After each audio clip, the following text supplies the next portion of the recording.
જિલ્લા શિક્ષણ તથા તાલીમ ભવન સુરેન્દ્રનગર દ્વારા આયોજિત ઇનોવેશન 2026 અંતર્ગત મારું ઇનોવેશન છે શૌર્યમ રક્ષતિ રક્ષિતઃ, જેના મુખ્ય હેતુઓ આપણે એ સિદ્ધ કરવાના છે કે શાળાની બાળાઓ આત્મરક્ષણ દ્વારા આત્મવિશ્વાસ વધારી શકે, આત્મરક્ષણ દ્વારા આત્મસન્માનની ભાવના જગાવી શકે તથા આત્મરક્ષણ દ્વારા ભવિષ્યમાં આત્મનિર્ભર પણ બની શકે.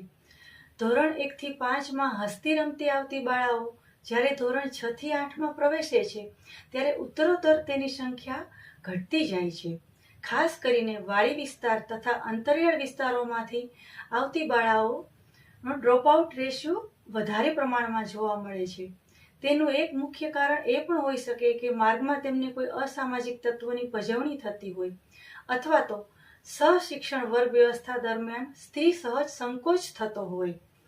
એટલા માટે જ મારા આ નવતર પ્રયોગ દ્વારા તેમનો જે અજ્ઞાત ભય છે એ દૂર કરીને શાળામાં તેમને આત્મસુરક્ષાની સઘન તાલીમ આપવામાં આવે છે.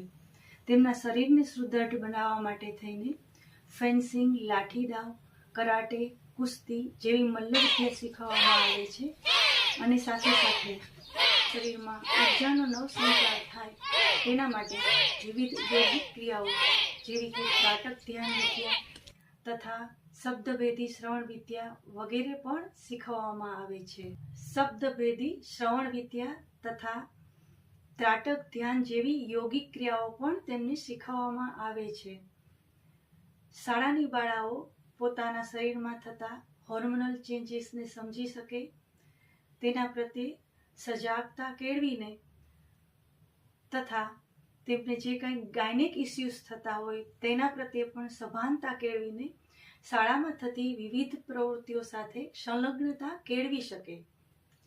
શાળાની બાળાઓ આત્મસુરક્ષા માટે તો સજ્જ થાય જ, પરંતુ ભવિષ્યમાં એ મહિલા પોલીસ કર્મી બનીને સમાજની અન્ય મહિલાઓને પણ સુરક્ષા કવચ પૂરું પાડી શકે અને ડિફેન્સ વિંગ જોઈન કરીને રાષ્ટ્રની સુરક્ષાને પણ મજબૂત બનાવી શકે અને નારી તું નારાયણી એ સાચા અર્થમાં સાર્થક કરી શકે.